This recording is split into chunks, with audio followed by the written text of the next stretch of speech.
मैं रफीक शेख, मैं welfare party of India Nagpur का जिला अध्यक्ष भी हूँ और प्रभाग 11 से मैं 11 का उम्मीदवार भी हूँ।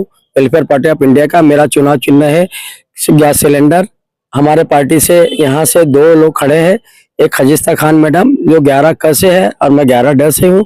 हमारा WPI के साथ गठबंधन है वेलफेयर पार्टी ऑफ इंडिया का BRSP के साथ में, और हमारे BRSP से वर्ग 11 से जो है हमारे डॉक्टर विनोद रंगारी साहब भी खड़े हैं।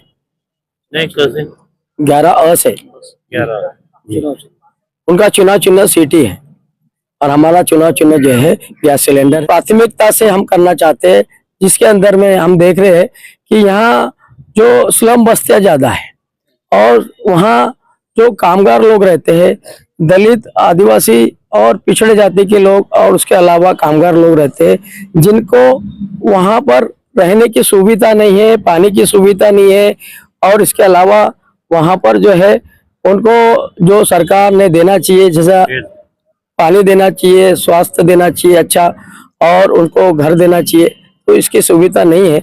हम चाह रहे हैं कि वहाँ पर उनको पानी दूषित जो मिल रहा है वो स्वच्छ पानी पीने के लिए मिले, क्योंकि वहाँ पर उन लोगों के घर के टैक्स नहीं लगे हैं, उनको टैक्स लगा के देना प्राथमिकता हमारी रहेगी। और उसको 500 स्क्वायर फीट के जो मकान है उनको टैक्स फ्री करना भी हमारी प्राथमिकता रहेगी। वहाँ स्वच्छ जल देने के लिए 24/7 जो वहाँ पानी फैसिलिटी पुराने की हमारी प्राथमिकता रहेगी। इसके अलावा वहाँ हम देखते हैं कि स्वास्थ्य की कोई सुविधा नहीं है। हम देख रहे हैं कि मोहल्ला क्लिनिक तो यहाँ पर है, गवर्नमेंट के छोटे छोटे क्लिनिक है जो मुफ्त में शिविर, यहाँ पर मुफ्त में इलाज होता है, मुफ्त क्लिनिक है, इसमें पैसा नहीं लगता, लेकिन वो सिविल एरिया में है जो कि होना चाहिए उस एरिया में जहां पर पिछड़े लोग रह रहे, गरीब लोग रह रहे, जिनके पास में पैसा नहीं है कि वो जाके बड़े हॉस्पिटल में जो है अपना चेकअप करवाया दवाखाने। तो हम देखते हैं कि यहाँ पर वो मोहल्ला क्लिनिक हम अगर आते चुन के, तो मोहल्ला क्लिनिक जो है उनके ऐसे बस्तियों में देंगे जहां उसकी जरूरत है उन लोगों को।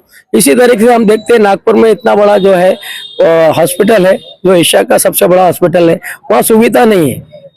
इसके अलावा यहाँ पर जो है दूसरी और भी है मेवा हॉस्पिटल, वहाँ पर बहुत सारे हमारे एक्सरे मशीन से लेके बहुत सारे यंत्र है, वो बिगड़े पड़े रहते हैं और उनको जो है बाहर से जो है उनको कराना पड़ता है। तो कहने का मतलब ये उनको पैसा लगता है। तो प्राइवेटाइजेशन होने की कगार पर है। हम चाहते हैं कि वो सरकारी अस्पताल में इनको मुफ्त इलाज मिले और वहां से उनके कुछ भी जो है तो उनको मुफ्त में पूरी सेवा मिले।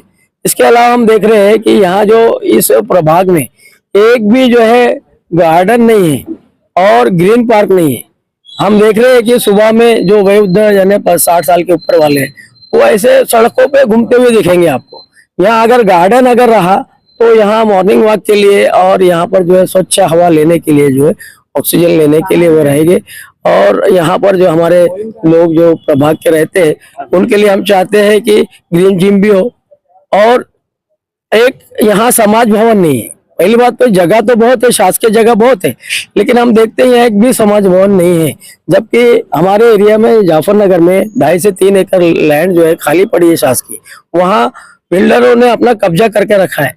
उसके लिए हमारे यहाँ के जो मेंबर ऑफ पार्लियामेंट यहाँ के हो चुके हैं मुत्तवार साहब, विलास मुत्तवार साहब ने 20 लाख रुपए कलेक्टर को दिया था और वहाँ समाज भवन बनाने के लिए, लेकिन वो नहीं बन सका। अगर हम आते तो प्रायोरिटी बेसिस पर उसको बनाएंगे। जो वहाँ पर छोटे मोटे उनके बर्थडे है, उनके जो छोटे मोटे शादी ब्याह के जो कार्यक्रम होते हैं वो उनके पास पैसे नहीं है कि बड़े बड़े लॉन में करे या फिर उन लोगों को जो हॉल में करे। तो हम चाहेंगे कि 200-300 लोगों के हिसाब से एक समाज भवन वहाँ हो और उसमें एक ई लाइब्रेरी भी हो वहाँ के बच्चों को पढ़ने के लिए, और ई लाइब्रेरी की भी वहाँ स्थापना हो ताकि वहाँ के बच्चे जो है स्लम एरिया के या झोपड़पट्टी के, क्योंकि उनके पास पैसे नहीं है कि वो इंग्लिश मीडियम से पढ़ा सकते। हम देख रहे हैं यहाँ पर कि यहाँ के जो कारपोरेशन की स्कूल्स है तो मराठी मीडियम की और उर्दू मीडियम की वो यहाँ से खत्म हो गई है और बंद होके दूसरे एरिया में चले गए। अब यहाँ के बच्चे जो है वो एजुकेशन से दूर हो गए क्योंकि उनके पास पैसे नहीं है कि वो दूसरे स्कूल में पढ़ाए। जो प्राइवेट स्कूल वाले वहाँ वो फीस अफोर्ड नहीं कर सकते। तो हम चाहते हैं कि ये जो कारपोरेशन की जो सरकारी स्कूल्स है जिसमें मुफ्त एजुकेशन उनको मिलना चाहिए था और मिल रहा था, जो बंद हो चुका है, उसको फिर से उसको अच्छे तरीके से डेवलप करके उसको ये करे, ताकि हम चाहते हैं कि उसको इंग्लिश मीडियम की करे और एक सब्जेक्ट जो मराठी की अगर स्कूल है तो मराठी एक सब्जेक्ट रखे और उसको इंग्लिश मीडियम की करके, और उर्दू स्कूल है तो उर्दू एक सब्जेक्ट रखे और उसको इंग्लिश मीडियम में कन्वर्ट करे, और कन्वर्ट करके वहाँ के बच्चों को उसका लाभ मिले, वो इंग्लिश मीडियम से पढ़ेंगे और एक सब्जेक्ट उनका मराठी या उर्दू रहेगा, तो उनको अच्छा एजुकेशन मिलेगा। यहाँ पर शौचालय नहीं है।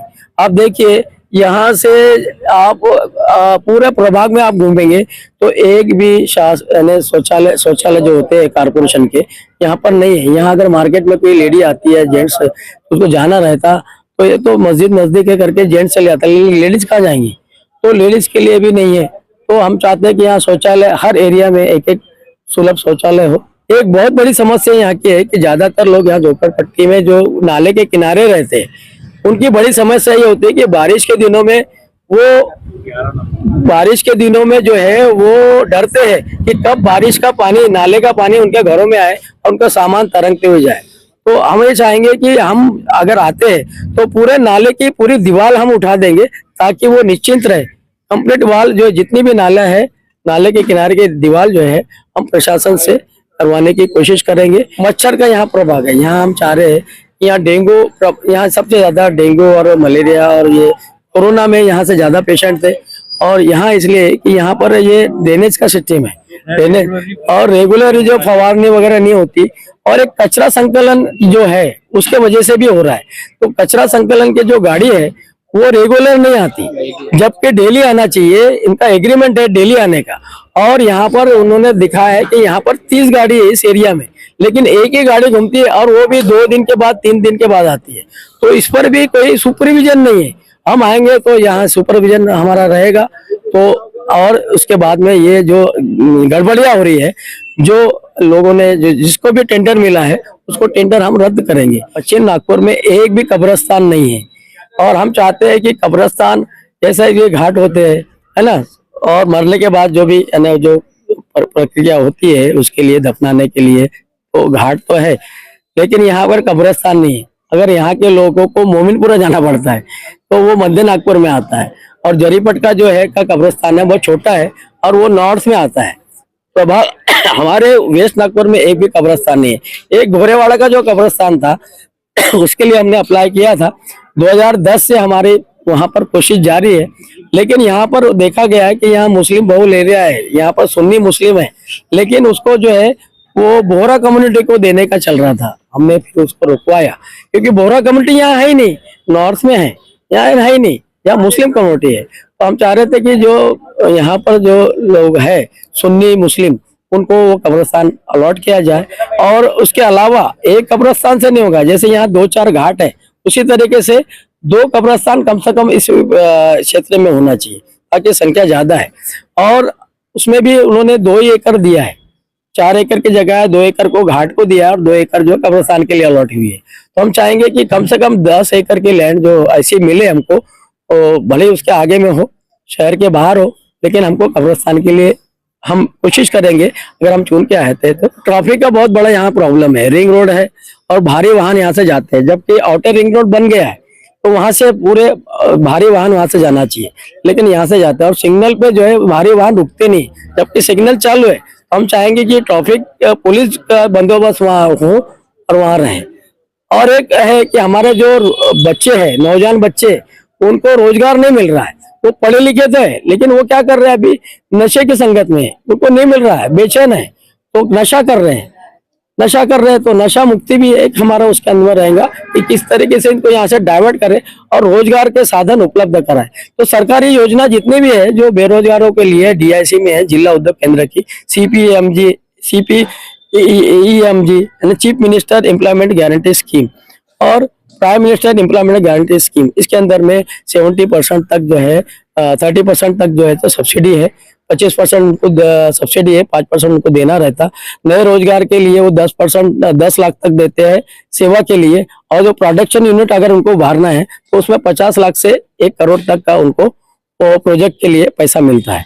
तो स्लम एरिया में वो ई लाइब्रेरी का हमारा रहेगा, बच्चे वहाँ पढ़े, वहाँ के बच्चे, और ई लाइब्रेरी वहाँ दूसरे जगह पे भी ई लाइब्रेरी। तो हर प्रभाग में जो है, हर वार्ड में, जैसे 4 वार्ड है, 4 वार्ड में जो है हम चाहते हैं उसके अंदर में कि हर वार्ड में एक ई लाइब्रेरी हो और समाज भवन हो।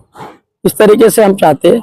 और हम आने के बाद हम ये चाहेंगे कि लोगों तक हमारा कांटेक्ट कैसा होगा, तो हम उसमें क्या करेंगे, एक वो डिजिटल जो है वो उसको डिजिटल जो है वो करेंगे कि जितने भी लोग हैं हमारे प्रभाग के, वो मुझसे अटैच रहे, हम लोगों से अटैच रहे, उनकी जो भी यानी जो भी जरूरत है, जो भी नीड है, आवश्यकता है, वो हमको बताए।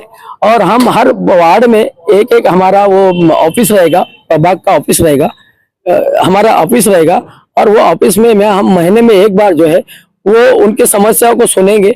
और हमारे कारपोरेशन का जो जो जोन है, वहां से जो संबंधित अधिकारी है उसको बुला के वहां उनका निवारण करने की कोशिश करेंगे। अपील लोगों से कि अगर हम पहले से काम करते हुए आ रहे हैं, लोगों का सेवा कर रहे हैं, ये नहीं है कि हम आज कल काम नहीं किया, आज हमको पार्टी ने हमको टिकट दे दिया इसलिए हम खड़े हो गए, ऐसी बात नहीं है। रंगारी साहब भी कई वर्षों से काम कर रहे हैं, वो भी एक पार्टी के अध्यक्ष है, और वो हम जनसेवा कर रहे हैं। जनसेवा हमको लोगों ने कहा कि आप जैसे लोग आना चाहिए, इसलिए हम लोग खड़े हैं।